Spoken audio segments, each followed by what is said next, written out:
Mercedes se reencuentra con su pasado. Jueves, 23 de octubre. El viento soplaba con crueldad en las alturas del monte. Era un murmullo salvaje, helado, que se enredaba en las ramas desnudas de los árboles. Silbaba entre las rocas como un lamento antiguo. Un sonido que hablaba de soledad y de peligro. La naturaleza seguía su curso, indiferente al drama humano que ardía en su interior. Y fue en medio de esa sinfonía desoladora donde los gritos de Martín, por fin, encontraron respuesta. «Bárbara. Por aquí. Francisco, creo que he visto algo». Su voz se quebró, ronca por el esfuerzo y la angustia. Francisco, curtido por los años y el trabajo, apartó ramas y espinos con manos temblorosas. Su rostro reflejaba la misma preocupación que consumía al joven. Siguió la dirección que Martín señalaba. Y entonces la vio. El corazón de Martín se detuvo. Un golpe seco en el pecho. El terror lo paralizó. Bárbara yacía en el suelo, acurrucada junto al tronco de un roble centenario, como si hubiera buscado refugio en vano contra el frío. Su piel tenía la palidez cerúlea de la muerte. Sus labios, amoratados. El cabello oscuro se esparcía sobre la tierra húmeda, cubierto de hojas secas y escarcha. Estaba inmóvil. Demasiado quieta. Tanto, que, por un instante aterrador, Martín pensó que habían llegado demasiado tarde. «Dios santo», musitó Francisco, arrodillándose a su lado. Sus movimientos eran rápidos, desesperados. Imposibles de creer en un hombre de su edad. Con dedos trémulos, buscó el pulso en su cuello. El silencio que siguió fue el más largo y angustiante que Martín recordara. Cada segundo caía como una eternidad. Cada latido de su propio corazón resonaba en sus oídos como un tambor fúnebre. Finalmente, Francisco levantó la vista. En sus ojos cansados brilló una chispa minúscula, casi imperceptible, pero suficiente para encender la esperanza. «Está viva», murmuró con voz temblorosa. «Apenas, pero respira. Hay que sacarla de aquí, ahora mismo. No aguantará mucho más este frío». No hicieron falta más palabras. Martín, sin pensarlo, se despojó de su chaqueta gruesa y la envolvió con cuidado alrededor del cuerpo inerte de Bárbara. Al levantarla en brazos, sintió un escalofrío que no era solo por el viento. Pesaba tan poco. Se sentía tan frágil, como una muñeca de porcelana rota. Su cabeza cayó hacia atrás, lánguida. Un mechón de su cabello oscuro le rozó la mejilla. Aquel contacto era íntimo, pero doloroso. Una caricia que, en otro momento, habría sido un sueño. Ahora, era una pesadilla. El descenso fue brutal. Cada paso, una lucha contra el terreno traicionero, cubierto de piedras sueltas y raíces que amenazaban con hacerlos caer. Francisco abría camino. Apartaba ramas, guiaba a Martín con voz firme. Su aliento se transformaba en nubes de vaho. Pero no se detenía. Martín no sentía el peso en sus brazos, ni el ardor en sus músculos, ni los rasguños que la maleza le dejaba en el rostro. Solo sentía la urgencia, la necesidad de salvarla, de devolverle el calor, de arrancarla de las garras de esa montaña, que parecía querer reclamarla para siempre. Y cuando, al fin, la silueta de la casa grande apareció en el horizonte, una fortaleza de piedra y luz entre la penumbra del atardecer, Martín entendió. No estaban trayendo solo a una joven inconsciente. Traían consigo el inicio de una tormenta. Una que arrasaría el valle con dolor, culpa y acusaciones. La llegada fue una detonación silenciosa. Un mozo los vio desde el patio y su grito ahogado bastó para alertar a todos. Las puertas se abrieron de golpe. La primera en salir fue Adriana. Su rostro, ya pálido por la preocupación, se transformó en una máscara de incredulidad y horror. «No, no, Bárbara», susurró.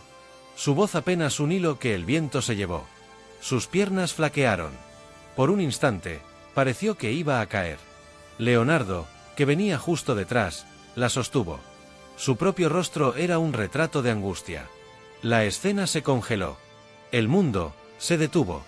Adriana miró a su hermana, tan pálida, tan frágil. La chaqueta de Martín, demasiado grande, la envolvía como un sudario.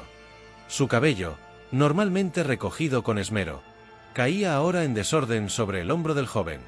No había sangre, no había heridas, Y eso lo hacía aún peor. Era una quietud antinatural. Un silencio que gritaba más fuerte que cualquier herida. Una ausencia de vida que helaba el alma. «Apartad. Dejad paso». La voz de Isabel, la gobernanta, rompió el hechizo. Entró decidida, el rostro firme. Aunque en sus ojos se adivinaba la conmoción. «Martín, llévala a su habitación. Ahora. Leonardo, manda a alguien por el doctor. De inmediato». La orden devolvió el movimiento al caos. Martín, con Francisco justo detrás. Subió las escaleras de dos en dos. Impulsado por la adrenalina y el miedo. Adriana quiso seguirles. Pero sus piernas no respondieron. Se apoyó en Leonardo. Y un sollozo seco, ahogado, escapó de su garganta.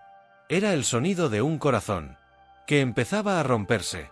En la habitación de Bárbara. La depositaron sobre la cama con una delicadeza infinita. Isabel ya estaba allí. Sus manos, rápidas y precisas, retiraban la ropa húmeda y fría. La cubrió con pesadas mantas de lana. Mientras su voz se imponía con autoridad. «Traed todas las bolsas de agua caliente que encontréis. Hay que subirle la temperatura corporal. Está helada». El aire olía a humedad, a miedo y a esperanza contenida. Martín se quedó en un rincón. Inmóvil. Sintiendo, de repente, que no pertenecía a ese lugar. Miraba las manos de Isabel moverse sin pausa. Y el contraste entre esa frenética actividad y la quietud de Bárbara le desgarraba por dentro. Francisco se acercó despacio. Le puso una mano en el hombro. «Hicimos lo que pudimos, muchacho», dijo con voz grave. «Ahora está en manos de Dios y del médico». Pero Martín no podía aceptar eso. No todavía. La imagen de Bárbara en el monte, tendida entre la escarcha, seguía grabada a fuego en su mente. ¿Qué la había llevado hasta allí? ¿Quién era el responsable? La gratitud de los demás apenas rozaba su piel. Lo que sentía dentro era otra cosa. Una rabia muda, contenida, que empezaba a arderle por dentro. Cuando Adriana finalmente logró subir, sostenida por Leonardo e Irene, se detuvo en el umbral. La escena la golpeó como un puño invisible. Bárbara, pálida como un espectro, yacía bajo las mantas. Tan frágil, tan lejos. «¿Cómo está?», preguntó con voz temblorosa. Isabel se volvió. Su expresión era grave, sincera. «Está muy mal, Adriana. Su pulso es débil. Su respiración, superficial. No reacciona. Lo único que podemos hacer es esperar al doctor». Adriana dio un paso, apenas uno, y se acercó a la cama. Sus dedos temblorosos apartaron un mechón del rostro de su hermana. La piel estaba fría. Adriana se arrodilló junto a la cama. Tomó la mano de Bárbara entre las suyas, tratando de infundirle calor. «Vida. Esperanza. Estoy aquí, Bárbara, estoy contigo», susurró entre sollozos. «No te voy a dejar. No te atrevas a dejarme. ¿Me oyes?». Sus lágrimas caían una tras otra, resbalando sobre las sábanas frías. Era un ruego, una súplica lanzada al vacío. Leonardo e Irene observaban desde la puerta. La culpa se reflejaba en sus rostros como en un espejo. Leonardo apretó los puños. La rabia y la impotencia lo consumían. «Esto es culpa mía», murmuró con voz quebrada. «Yo debería haberla protegido. Debería haberla escuchado. La dejé sola». Irene asintió despacio, las lágrimas brillando en sus ojos. «Ambos lo hicimos», admitió con un hilo de voz. «Estábamos tan ocupados con nuestros propios problemas, que no vimos lo desesperada que estaba». El silencio que siguió fue devastador. La culpa era un veneno, y ya se extendía por los pasillos de la casa grande. Abajo, en el salón principal, la noticia había caído como una bomba. Alejo, con el rostro sombrío y los nervios a flor de piel, golpeó la mesa con el puño. «Ha sido Tomás», gritó. «No tengo pruebas, pero lo sé». Su voz temblaba, más de furia que de razón. «Él es el único con motivos para hacerle daño, para quitársela de en medio. Ese cobarde la ha atacado». Los murmullos se propagaron entre sirvientes y familiares. Pero una figura irrumpió en medio del caos. Mercedes. Había llegado hacía apenas unos segundos, y sus ojos, afilados como cuchillos. Buscaron y encontraron al hombre que observaba todo desde la distancia. Don Hernando. El marqués mantenía la compostura. Demasiado tranquilo. Demasiado seguro. Esa serenidad era, para Mercedes, una provocación. Se acercó a él. Su paso fue firme, decidido. Ignoró los intentos de su esposo por detenerla. Y cuando estuvo frente a Hernando, su cuerpo entero temblaba. Pero no de miedo. De furia. Usted, dijo con voz baja. Una voz que cortó el aire. No señalen a un pobre desgraciado como Tomás. Miren al verdadero culpable. Mírenlo. El salón enmudeció. Todos los ojos se volvieron hacia el marqués. Hernando arqueó una ceja, disfrazando el desdén con una sonrisa contenida. ¿De qué demonios está hablando, Mercedes?, preguntó, con un tono de burla gélida. ¿Ha perdido el juicio? Pero Mercedes dio un paso al frente. Su voz creció. Temblaba de indignación. Pero no vacilaba. Mi juicio está más claro que nunca, replicó. Sé que la ha estado presionando. Sé que la amenazó. Bárbara me lo contó. El rumor se convirtió en silencio absoluto. Nadie se movía. Quería obligarla a renunciar a su herencia, a marcharse del valle. La ha acosado día y noche, empujándola al límite. ¿Qué le hizo, marqués?, gritó Mercedes, su voz temblando de rabia y dolor. ¿Qué le dijo para que huyera a la montaña en plena noche? Esto no ha sido un accidente. Ha sido obra suya. Usted la empujó a esto. El eco de sus palabras retumbó en las paredes del salón. Y entonces, el silencio cayó como una losa. Todos los ojos se volvieron hacia don Hernando. Su compostura, esa fachada de acero que nunca se rompía, empezó a resquebrajarse. Un tic nervioso agitó su mejilla. Sus labios se apretaron. Y sus ojos se entrecerraron en una mirada de puro odio hacia Mercedes. «Es usted una histérica», escupió con desprecio. «Sus acusaciones son un disparate. El fruto de una mente calenturienta. No permitiré que me difame de esta manera». Pero ya era tarde. La semilla de la duda había sido plantada. Incluso José Luis, el duque, que hasta ese momento había guardado silencio, miró a su cuñado con una expresión nueva. Una sospecha fría, que Hernando sintió como una daga. Mercedes no apartó la mirada. Su respiración era agitada. Sus manos temblaban. Pero su voz permanecía firme. Había dicho la verdad. Y en Valle Salvaje, eso siempre tenía un precio. Mientras el salón hervía de murmullos, en las estancias superiores otro drama comenzaba a gestarse.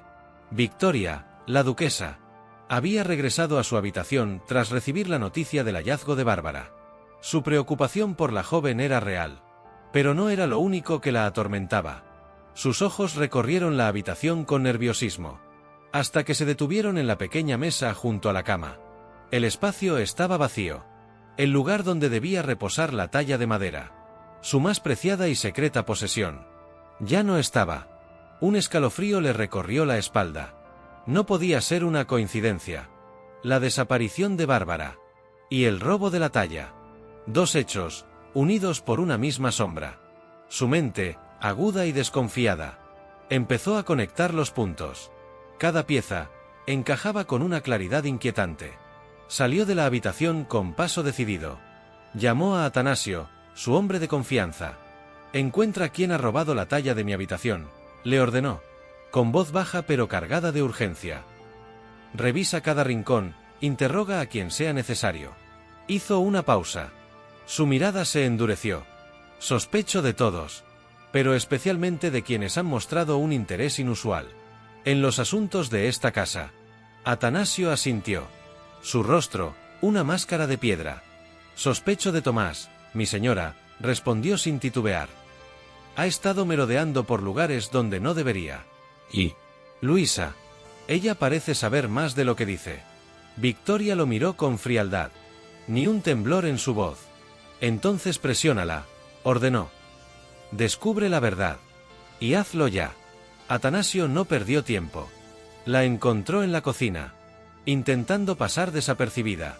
Sus manos temblaban mientras pelaba patatas. El ruido del cuchillo sobre la madera era el único sonido. hasta que una sombra se proyectó frente a ella. Atanasio la apartó a un rincón. Su corpulenta figura bloqueó toda escapatoria. La duquesa sabe que falta la talla, dijo en voz baja, con ese tono que no necesitaba gritar para infundir miedo. Y yo sé que tú sabes dónde está. El cuchillo cayó de las manos de Luisa. El sonido metálico resonó como un disparo en el silencio.